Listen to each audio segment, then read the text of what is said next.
Hey everyone, and welcome to Already Cancelled. I'm Peter, that is Connor, and we are going to talk about The Leftovers Season 3, Episode 2. It's called Don't Be Ridiculous. Full spoilers for the episode, as always. I don't think my heart has sank deeper than it did when that bitch on the phone said, "You need to come to Melbourne, Australia." I was ready to throw the TV out the window. I was not happy.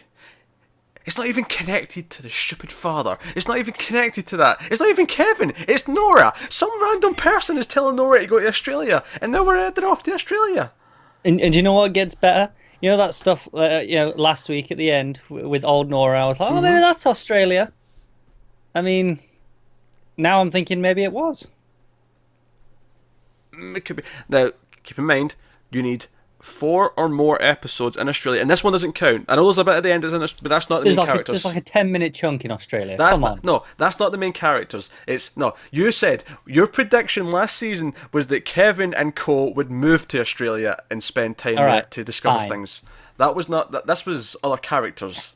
All right, fine, but I've at least got one coming up with the next one. That's a lot. You have at least one. Absolutely, you have at least one, but you need 4 to win this bet. Okay. And count this as half. No, you're not. This is not half. This is. Chime in, commenters. No, this is not. This was not Kevin. Doesn't count. There's a sizable chunk of time there, though. This one does not count. This was still very much them living in Jordan, Texas. Shut up, you ginger menace. Rest of the episode? Rest of the episode. It was an Nora episode. Yes. And oddly, it had a lot of callbacks thematically to her first episode in season 1. You know, she went on a trip again on her own. We had her in a hotel. There was some outbursts. There was a lot of things that kind of linked up with it. I think it's really interesting in the sense that Matt's season 2 episode did the same thing to his episode in season 1, where it linked, it called back, it played these references. And this has done the same again here now with Nora. Yeah, a lot of similar beats that were taking place, and it was kind of working. It was working in the sense that it was showing you, as much as things are better, there's still this lingering thing deep down that's still kind of there, and so we'll get to that. So the episode starts with the guy in the pillar dies. He falls off the pillar. I mean, that's not what kills him. He has a, I don't know how he dies. Has a heart attack or something, but whatever. It looks to me like he's reaching for something. Like he goes to lean on the wood and it snaps, like it's rotted away. So you think the fall did kill him? Yeah, fair I think enough. that fall, it kind of went splat. I mean, I guess I just didn't think the height was. I mean, I guess if it lands in his head or whatever, then sure. But yeah, it's more of a this will break your legs fall rather than a this will just outright. Well, maybe if you land on your legs, yeah, but he kind of landed face down, didn't he? True. Well, that's why you try and rate yourself. If you're going to fall off something that height, try go legs first. Yes. Better off being in a wheelchair for a year than it is being dead. It's good advice. There you go. So, but we sort of go to Nora asking the questions, because the wife of this man is claiming that he's departed. So she's there to ask the questions, and she does so. And the wife is very dead set in what she thinks is going on. She's very dead set in things, and claims that he's departed, tells her to ask around, and we get this little montage of her asking various people, and it becomes clear that not only does people think he's departed, which we know is not true. We saw him. Yeah, we saw it definitively, which was interesting. Yeah, they put us in a place where we knew this was bullshit. And obviously we know the wife knows it's bullshit as well, because she's like, I looked right at him and he faded out like he was on a dimmer switch. Exactly. So in this montage though, one of them mentions, the wife went to see the preacher, and it just cuts to Nora, and she's like, do you happen to remember the name of this preacher? And of course it cuts to Matt, and she goes on, storms in, and it's like, this is bullshit, like, this is a lie, not the part, why are you perpetuating this? And he eventually does admit that he's lying. He's like, no, give him a legacy, give him something for people to believe in, give them something, and admits that he helped bury him, in X location. Yeah. And he thinks that's it. It's like, okay, that's it. And then she just turns around at the end of the scene and says, well, am I going to dig up the body, or are you? It's just, no, she is not having any of this bullshit. She is out for the truth, the whole truth, and nothing but the truth. Yeah, she's on a mission. Yeah, so she's clearly not in the greatest of places, and she gets her cast off. Is one of the main things is that happens. She gets her cast off, and the doctor actually asks her a question. He's like, one of the nurses claimed that they saw you in the parking lot, smashing your own arm in the car door, and breaking And I your own could arm. not help but cringe so hard when I heard that. Why, did you have a Just, fear of oh. the car door slamming on you? Have you ever been trapped in a door, like of like something like that? Have you ever had it slammed on you? I've not been trapped in a door. I once got on a, when I was younger, I went to London. I was getting on the tube. I went to step on it. The doors closed on my foot, and so painful. So now I'm very careful around doors, like that, like car doors and stuff. It's just I'm like, nope, that hurts. Like, Just don't be an idiot. it wasn't my fault. I went to get on, the doors closed. I had no control over that. Nah, I am almost positive this was you being an idiot. I am pretty sure of it. I mean, normally that's true, but I'm pretty sure this one wasn't. But she obviously denies it. She doesn't say it, and we get more on it later, of course. But obviously, one of the big things last episode is we were thinking, okay, what does this relate to? Was this to do with something else? Yada yada yada. But she gets this phone call, this bizarre, mysterious phone call out of nowhere almost, and it's this guy. It actually turns out to be the cousin from that sitcom that went missing, or claimed to be departed but didn't, because all of his cast members departed and he felt left out. But he's basically claiming, he says, "Do you want to see your kids again?" And he won't talk about it over the phone. But that's this key lynch phrase. It's like, if you want to know about this, I'm in St. Louis. I'm here for another 2 days or whatever. You can come and see me. Yeah. And she, of course, takes this not well. It's like, oh, who are you? Why are you trying to con me? Like, she assumes the worst, of course. But she immediately calls her buddy at work. The guy we met last season. They seem to be on reasonable terms with each other now. And she's like, oh, I think there's a this new con job. Because this is obviously something that comes up, is that people try and exploit people. Yeah, and this is part of her job. Yeah. And she's like, oh, I think there's a new one out of St. Louis. Can I go on a company paid trip to check it out? And it's kind of this thing where part of me believes that she genuinely wants to disprove it and find out the bullshit. But part of me is also like, does she deep down think there's a chance that this isn't bullshit, and because of that I want to go see him? And she has to know. Yeah, she has to know. But it's the same thing where she's pretty convinced that once she hears it, she'll know it's bullshit, and that'll make her feel better. And sure enough, when she hears it, she thinks it's complete bullshit. Yeah. But so sure enough, she goes on this trip, and I will say, obviously, on their way out, she cracks a lot of jokes, because Kevin walks in the room and she's packing the bag, and he's like, "What's happening? Well, you leaving?" I was like, "Yeah." Oh, just for a couple of days. This is calm down, Kevin. Yeah. It's obviously funny because to us that was just a few episodes ago where she left, but for him, it's been 3 years. Yeah, he just walked in. She's packing a bag. He's like, "Oh, it's a work trip." It Blah, blah, blah. really kind of shows his insecurity though. Like 3 years, and he goes, "Oh, you leaving again?" Like instantly jumps to that.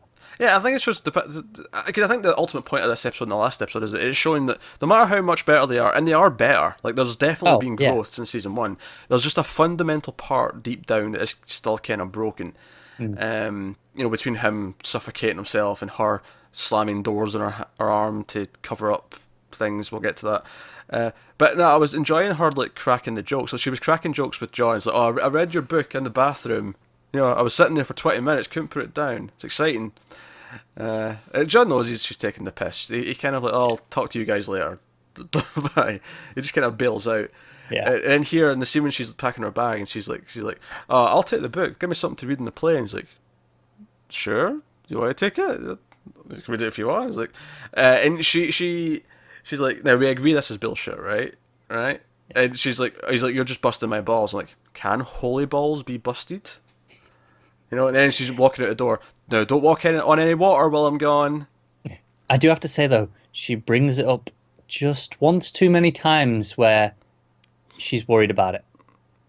Yeah, she feels uncomfortable about it in some way. Like once would be a joke, and that would be fun. But like twice with two different people, like in such close succession, that it's like, no, this is weighing on her mind. She's deflecting with the humor, but this is actually bothering her. Yeah, but the question becomes: is in what way is it bothering her? Like, Right. is it like? I mean, I don't think it's jealousy, but is it like a sort of like pivoted jealousy in a weird way, like, oh, you're immune to stuff when my kids got taken, kind of thing, or is it, oh no, if you become important, will you leave me? If you become Yeah. important, will I be like left? You know, whether you vanish into the departure land, or whether it's just a case of, oh, you become this important person and I'm suddenly small and Yeah. left behind, kind of. Like, I think there's a lot of things like that. But she goes on the trip, and now here's where things got really kind of funny in a weird meta way. So obviously Carrie Coon was on Fargo season 3, and her Yes. character's running joke on that season was that technology just didn't work for her. You know, automatic doors wouldn't open. You know, the automatic hand, the Hand dryers. hand dryers and stuff like that in the bathrooms wouldn't work for her. Things like that. So there's a scene here when she gets to it's like it's a touchscreen kind of like self-service thing at the airport, and it's just asking her questions about you get carry-on bags, usual questions.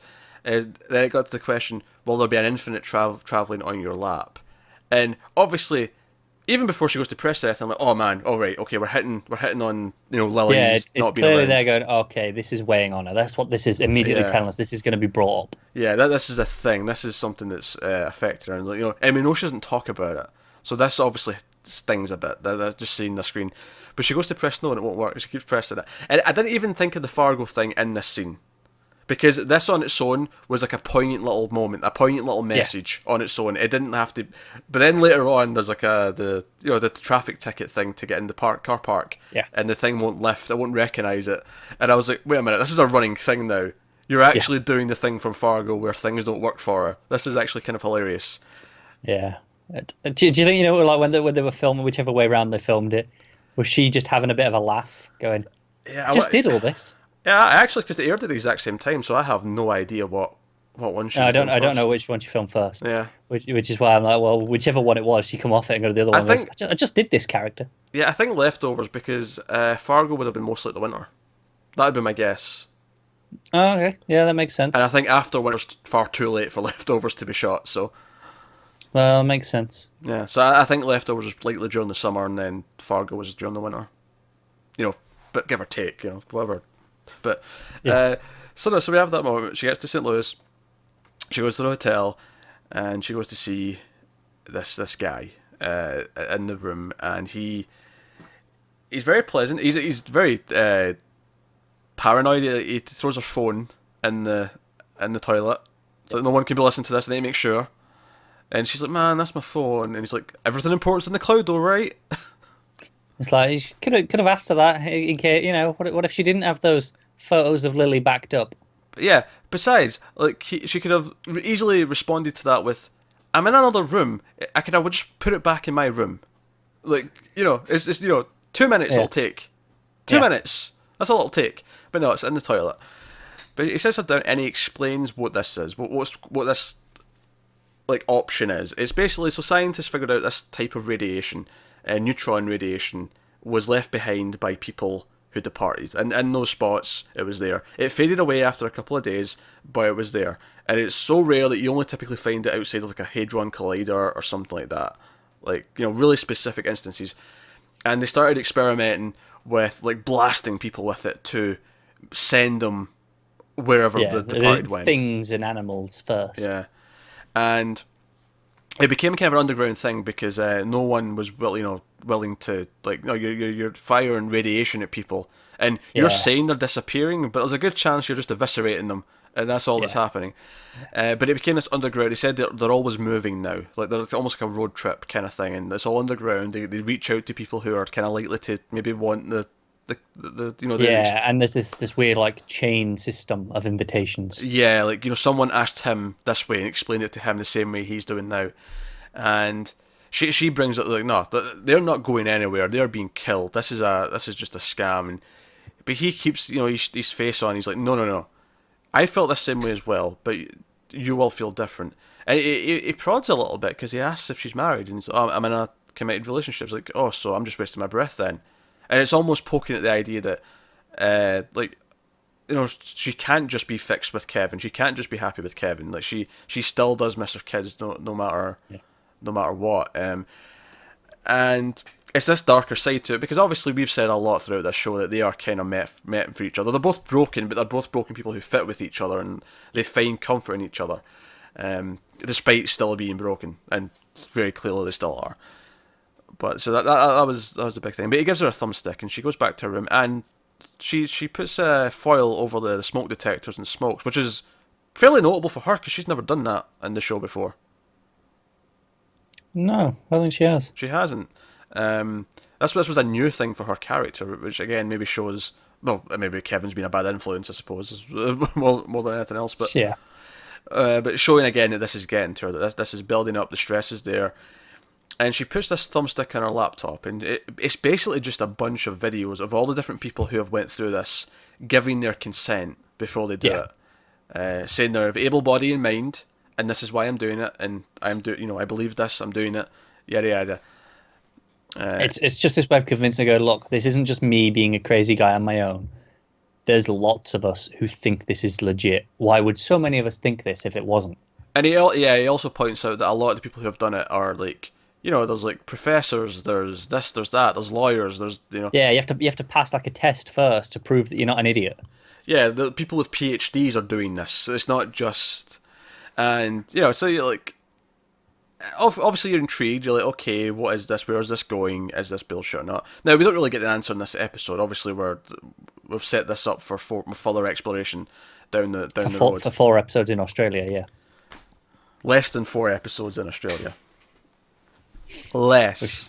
We shall see. Goddamn Australia. I've never hated a country so much for such a stupid reason. But right now I do. So that's that. She then goes elsewhere. She gets a rented car and she drives to another city, another state. I think it was another state. Maybe it's another city. I can't remember where she goes, so I can't be sure.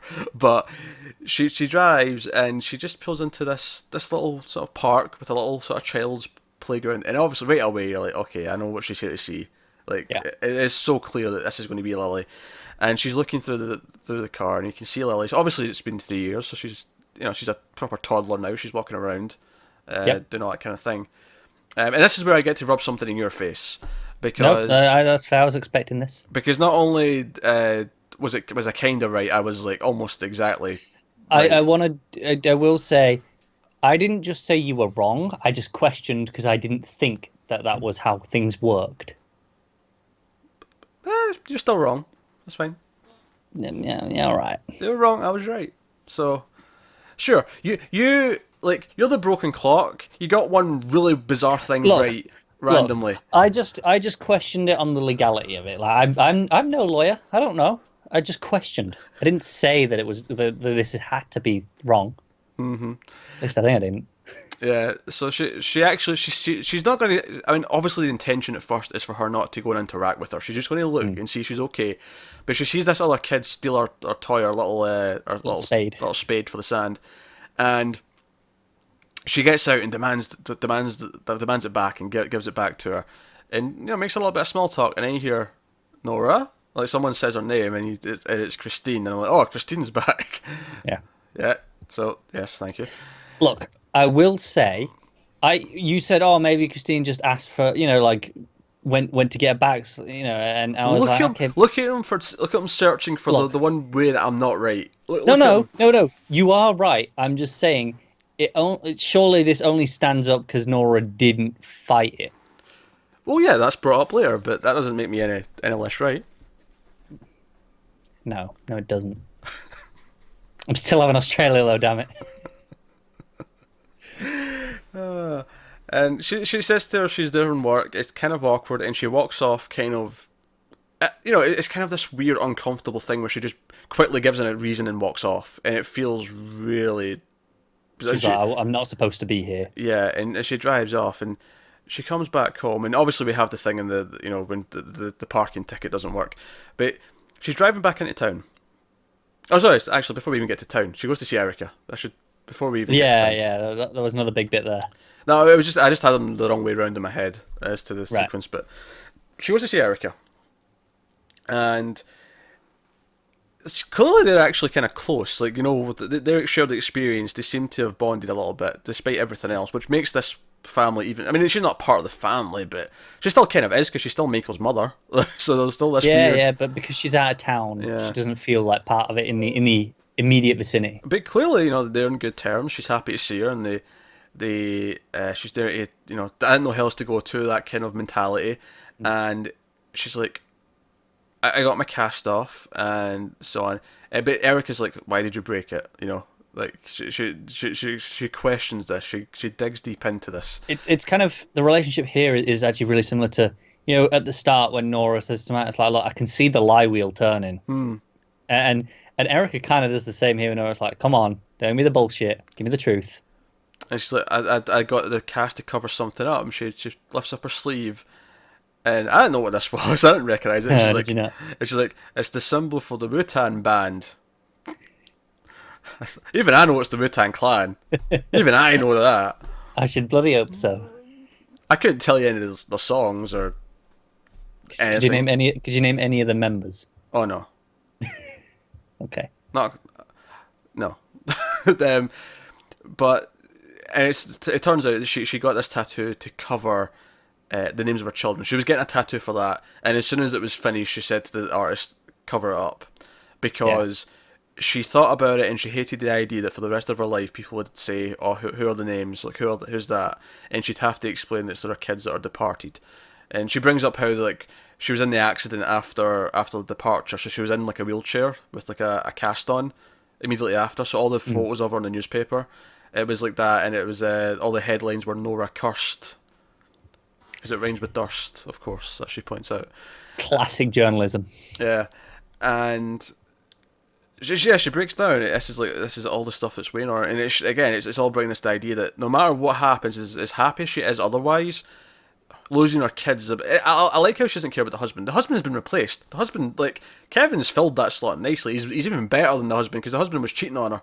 Right? Yeah. That slot is actually kind of neatly filled, but it's the kids she can't get over. The kids she can't. And that's again, it's forget. one of these ideas where, yeah, the departure itself is very fantastical, but this core idea is so human, so everyday.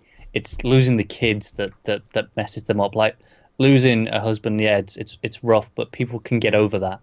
But people don't expect to have to bury their own children. No, children. Or in this grow up, case, lose them entirely. yeah, children grow up expecting to bury their parents. When it's the other way around, it's kind of It's worse, yeah. It's like, much worse, I yeah. say, there's an expectation in life that okay, you're older, you're going to go first.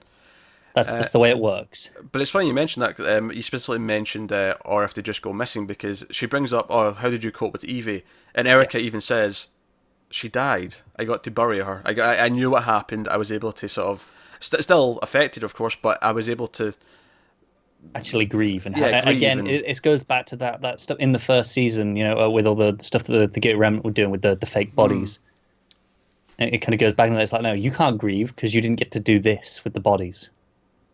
Yeah, and then she adds on at the end, and I bought a trampoline, and I was like, please cut to them in the trampoline. Please cut to them in the trampoline. And I'm going to be honest. This is like one of the few times where they do almost exactly what I was wanting them to for the joke, for the comic effect, and I felt they screwed it up Really?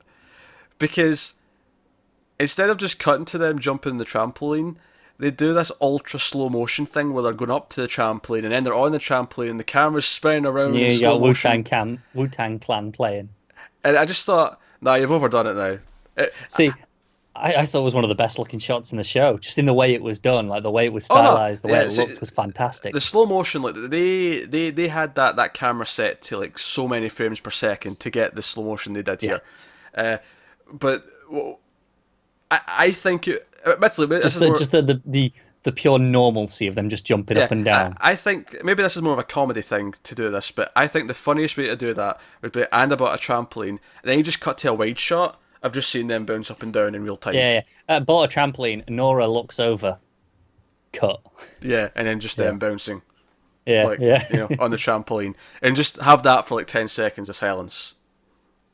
I can see it for the comedy, but I thought that'd have been hilarious, and then I thought, all right, you're doing too much with this. You're making a big dramatic moment out of it. No, just let them have the trampoline. Mild complaint, but it bugged me because I was like, nah. But it looked so good that I was like, I could watch them on a trampoline for an hour. And now you sound like a pervert. Well, it was not unintentional. Aye.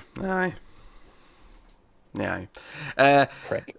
To ruin it. So she gets back to town, and Tommy actually pulls her over. Remembering, of course, that he's a cop now. Yeah, because you just see the lights and the siren. She's like, oh shit. I actually recognised the tattoo as he was walking up on his arm because it was kind of obscuring his face still. But I recognised his tattoo. I was like, oh, it's just Tommy. Calm down, Nora. And have a bit of banter. But not surprisingly, Christine called Tommy to tell him about what happened, and so it's okay. They're still in contact. They still have some kind of not a working relationship, but they have a relationship of some kind. And he basically sums up to, do we need to worry about this? Like, does she need to worry about this? You showing up and is this going to be a problem? And that's where we find out that this went down. Kind of more or less, when you debated the legality of it, and I offered a suggestion, it was basically the same thing. The only difference being is that she did try and do it legally, but Nora just chose not to fight it. But the idea that Nora was the one who decided to let it happen was very much there. I'd imagine if she had fought it, she'd have won. But I think so as well. Yeah, but I think she didn't want to though, because she knows what it's like to have a kid, to lose your exactly. kid. I think that's why she made that choice, even though it's breaking her inside. That she got a replacement kid, which sounds like a really mean thing to say, but that's essentially what it was. She was part of a functioning family again, and she gave it up. She chose not to have it. Yeah. And the scene ends in a really sort of bittersweet place because she says, "Oh, the only thing I wish is if you hadn't left Lily in that porch for me to find her and raise her." And Tommy kind of cuts a little bit deep, and he's like, "I didn't leave her for you. I left her for my dad." And gets out. He goes as far as saying, "I didn't even know you existed." Yeah, but he also brings up the point that Lily's life will be better if she never knows about her, because him finding out about his natural father was actually one of the worst things that ever happened to him, because he obsessed about it, and he never really just accepted that he was already where he was meant to be, and he already had his father. He's through experience said, no, that's actually she'll. I mean, as much as you're not an evil asshole like my real father was, you'd actually maybe be the nice person to go and visit. Perhaps it's more just it's a distraction from what they should be doing.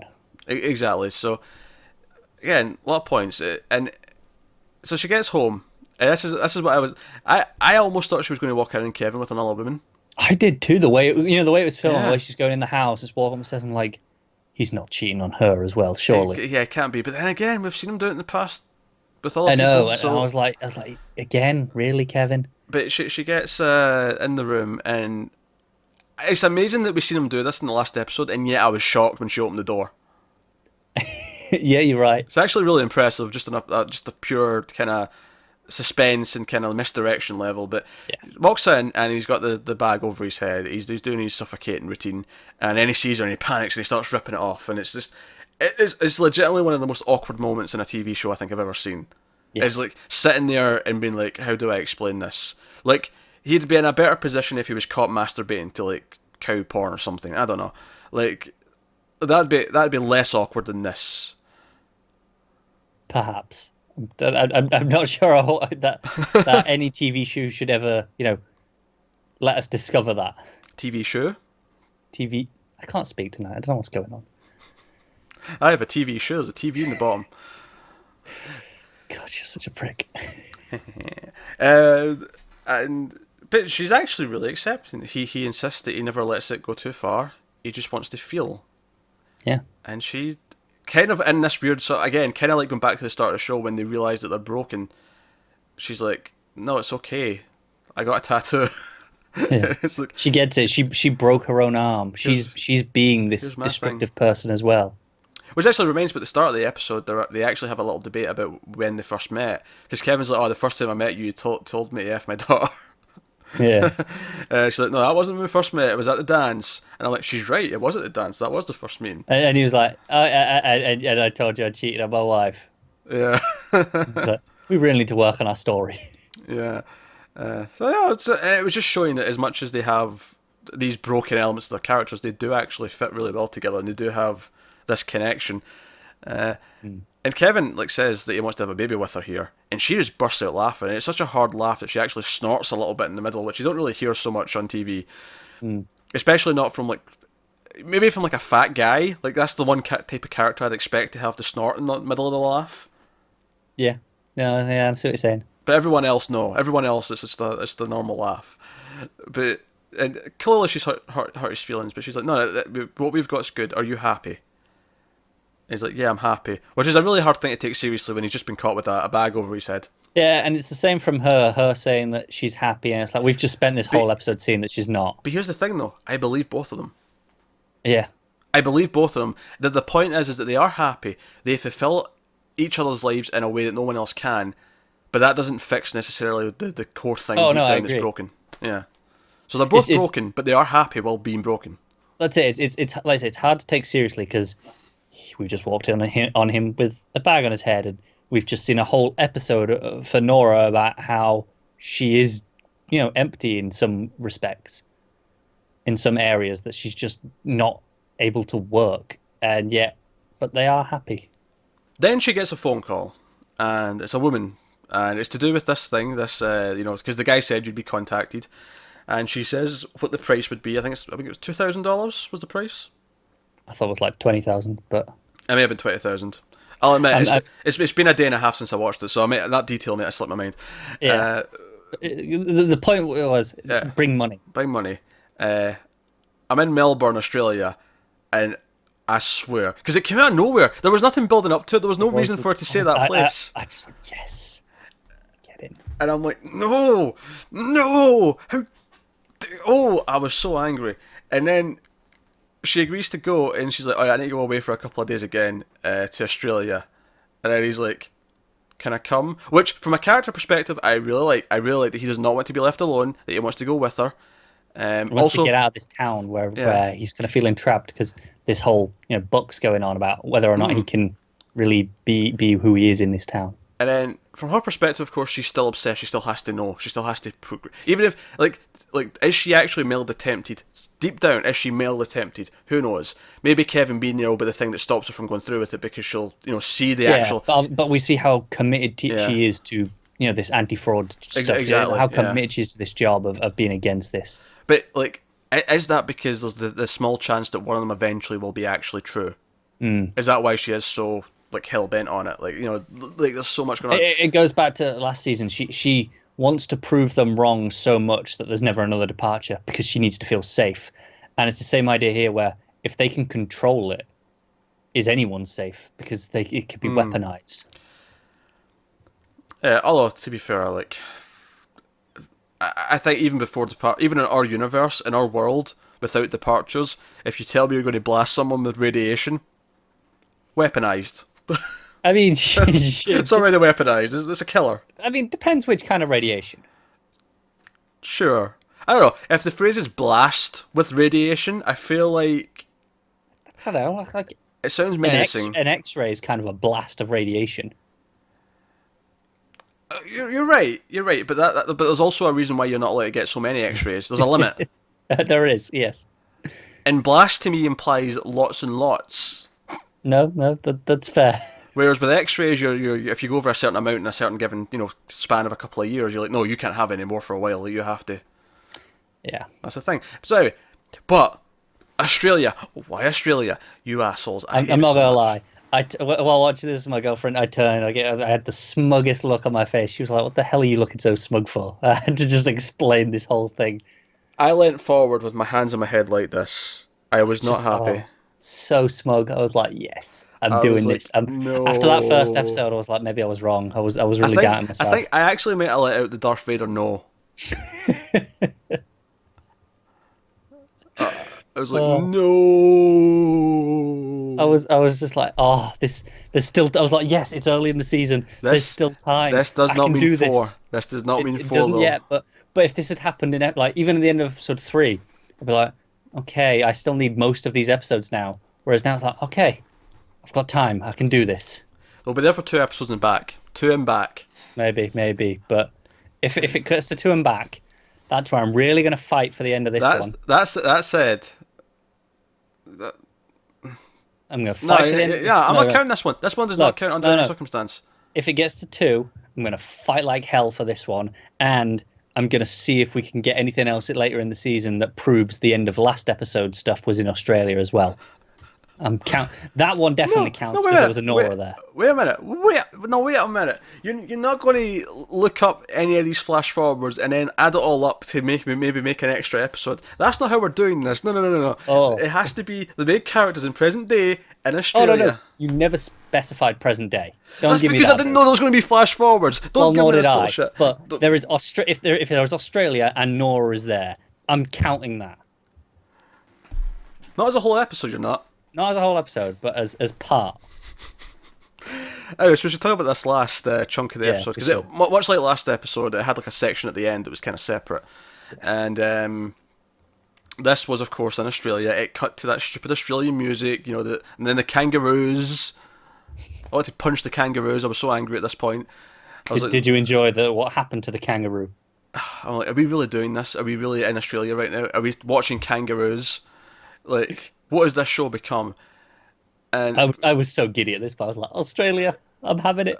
And so we have this police chief who goes back to the police station, and after hitting a kangaroo. And he's kind of an asshole. I did like the small touch that in Australia it's the anniversary of October 15th. Yeah, because I think Nice we've touch. even mentioned this before, probably with me bringing up Australia so much over the last season. I'm sure we've kind of touched on the fact that in different parts of the world it was a different date. Yeah. Well, I think it's only just 2. Sure. There'll be 14 and 15. Yeah. I wasn't saying different. Like, No, that's not to say there is a time when it could have been 3, but I don't think it is. no, I don't think it was either. So this guy's an asshole. This deputy wants to go home and feed his dog, and he's like, "No, you're on duty," and he's just a complete dick about it. The thing is, he's right. Like, you're on duty. You should be here, but he does it in such a way. Yeah, it's the way he says it. Because he's like, the other guy's like, yeah, there's nothing going to happen tonight, and he's like, yeah, but you don't know that, and he's like, he's right. You don't know that nothing's going to happen. Give it half an hour, and could be a shooting down the road. You don't know, but don't be this much of a dick about it. Yeah. And then he goes driving back out, and he's stopped by 3 women and horses. Very cowboy-esque, or cowgirl-esque, I should say. They're out there in the outback, and they're like, you're the police chief? And he's like, yeah. I can't do an Australian accent, so you just have to No, pretend. I was going to say, what the hell was that? That wasn't supposed to be an Australian accent. I was just putting on a voice, but if I was going to, I could. What's my go-to phrase? Got aim, mate? No, I can't do it. That was almost Cockney. It probably was. I'm not really good with accents. No, alright? no, that's fair. Just you were closer to Cockney. Yeah. But so they stop him. I was like, "Oh, you're the police chief," and he's like, "Yeah." Is your name Kevin? And you're like, I see where this is going. As a matter of fact, it is. And so they clearly think it's Kevin. It's Kevin Garvey. Yes, Police Chief Kevin. Which tells us it's in the future again, because if they think he's this age, then we must have jumped ahead. Well, yeah. I mean, you're assuming that they knew the age to begin with. Sure, but why would they even know about him if it's not the future? No, that's the point. I agree it's the future, but not based on the age. Well, the age is another bit of evidence to go with it.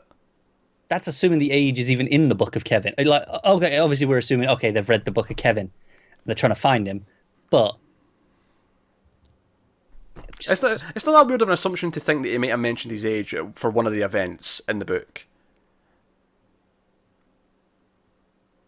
Especially, biblical figures, you typically write down their birth. It's important. For example, do you know Jesus' birthday? You do. No one does. What do you mean you don't? Oh, It's not Christmas. is it not Christmas? Oh, okay. No. Clearly I don't give a shit about this stuff, so... well, we talk about it as if it's Christmas. People retroactively have made it up because no one bothered writing it down. Future, if a new biblical figure is brought up, we're going to write it down. Yeah, probably. because we have the internet and stuff Matt now. is pretty thorough. He is. So, anyway, how did you pick apart one little comment that... I don't know. I thought, if you're not giving me this episode for Australia, I'm going to pick apart something else. So they decide to kind of baptise him to death in this really muddy-looking swamp. Which, of course, it's Australia, so I'm thinking there's probably a crocodile in there. Like, this is a bad idea. That's a good point. I mean, Australia, like, I just think of Australia as a place where every single thing in the planet or in the countries try to kill you. Like, all of them Even the kangaroos. Even the kangaroos, they can box. That little bastard got what he deserved when he hit the front of that car. I don't know if I got that far, but no. Because at least they give you a straight up fight. You've got a chance with a kangaroo. Yeah, you can punch one back. Whereas your snakes and your spiders and your fungus and everything else they've got is just like, ugh. Anyway, so they clearly think he's going to come back, because the main woman's like, no, we're going to keep doing this, but the other two are like, oh, what if he's not him though? What if it's not him? They're concerned that maybe it isn't, and that might kill him. And sure enough, they dunk him so long that he dies, and they bring him back up, and he's dead. And it's like, oh dear, what have we done? The final moment is someone's like coming out in a walking stick from the house behind him, and I mean I knew who it was going to be. It was kind of obvious, but out comes Kevin Senior with a full beard and long hair. He's got a walking stick, so he's obviously older. It's a thing this season. Beards denote time has passed. That is true. That is true. That said, we've not seen him in, present day for this season yet, though. He could already have a beard. He could. That's fair. We haven't seen him in that timeline yet. I'm assuming we will now that we've got people going to Australia. Oh, see, now you're right. This is where it's going to get confusing, because the beard has denoted time passage. So for our main characters in Jordan and Sana, okay, 3 years later, they've grown a beard. But for Kevin Senior, we've seen him in the future with a beard. So now when we see him present day, he has to be clean shaven. So he can't have changed in those 3 years. He could have a small beard, because the beard in this flash forward is like a long, just a little bit, a bit of stubble. Just like Kevin's beard. It can be like Kevin's beard. Okay. But it can't be. But in the future, it's this big, long, kind of almost Santa-esque, hobo-looking beard. Wizard beards. It's a wizard beard. He's like, what the hell are you ladies doing? And that's kind of where we leave off. So again, we're teasing kind of like the myth of Kevin clearly has an impact. Yeah, this book clearly gets out. Which again leads me to the conclusion that I have absolutely no idea where this is going. We're really shit at this season, aren't we? I really don't, because I'm like, so the book gets out, but there has to be a resolution in the future. And this is it. I'm confused. Like, how much does the book get out? Because these women, these are the hardcore followers, right? These are the ones that are like, no, this is what we're after. But even they don't know who Kevin really is. So this book of Kevin, it can't have been like Matt's gone, hey, look, this is Kevin. This is his book. Yeah, I mean, at the very least, public figure. At the very least, his last name's not in there. Right, because he can't become a public figure where they just know what he looks like. He becomes a myth instead. But it makes me wonder. Like, I'm going to make a small prediction here. I think the last episode will almost be entirely in the future. I can see it. Either that or a lot more of it will be, just so that we can have... Because I feel like all these threads are setting up in the future. Now, I don't think this one needs to be necessarily tied up, but I think the idea of where Nora is in her life and wherever Kevin is in his life, we have to sort of tie that together somehow in a resolution. Yeah, we have to get... I mean, is Kevin even still alive? Has he actually finally died and no one else realizes it? Because they're like, nah, he'll have come back, because that's what the Book of Kevin says. Sure. I don't know. I really have no idea. But that's where we are. We have feckin' kangaroos. I've never been so happy to see a kangaroo. I have never seen a TV show go down the toilet as quickly as I did in this episode. Oh, I don't think I've ever seen anyone judge an entire TV show that they were loving on such a strange reason. Went to Australia. This is shit now. If you'd never made a stupid prediction that they were going to go to Australia, I wouldn't care. I'd be like, fine. Yeah. You turn this into a thing. I'd be like, fine. But you made a prediction when you had no justification to make that prediction, and just because it might turn out to be true does not justify it in retrospect. It was still stupid at the time, and I stand by that. I don't think it was. There was enough hints to tell us that Australia was going to be important. It clearly is important. All that happened in that episode where you predicted it was that his dad goes to Australia, and I'm like, yeah, but he can come back. Why wouldn't he come back and then finish the plot that way? But you're like, nah, they're all going to Australia next season. They're going to Australia. It's happening. And sure enough, we're going to Australia. Briefly. Even if briefly, we're going to get, even if we get 2 episodes in Australia, we're going to have, like you say, the final one should probably be mostly this future time, which might be mostly in Australia again, judging by where this one ends. Now, I hate to bring this up because it supports your argument more than mine. However, the fact that these ladies are looking for him in Australia would imply that maybe he was known to settle in Australia at some point. That upsets me as well. But do you know what would be a really interesting, turn? Mm-hmm. If they're looking for Kevin Senior, he was a police chief. Yeah. Maybe they're looking for him, or at least they'll think they've found him now because they'll talk to him and they'll go, "Oh, I'm Kevin. I used to be a police chief." The question is, was this police chief living with Kevin Senior? Was he on his way home? That is a good question. And therefore, that would be like they know the person they think it is lives in this house, but they've taken this asshole, whoever he is. We know it's not Kevin though, because they put old age makeup on Nora to give old Nora, so we know that old Kevin must have old age makeup on. Yeah, you're right. So, I don't know. Fine episode. I'm looking forward to exploring more of Australia. Probably let's dig into the outback. Probably not as great as last episode, and it did oddly feel like a season 1 throwback, for better or worse. But in a way, I was enjoying the fact that we're back to, okay, this is a focused episode. This is this person's episode again. Yeah, absolutely. I did like that. Because that was a defining trait of the second season. Yeah. And then they went and ruined it all with Australia. But here we are. Never got so much pleasure out of that. I hate that all the commenters as well. That they knew this was coming. They've known for it. Now the question is, they know whether or not we're right about the amount of Australia. They've still got fun to be had.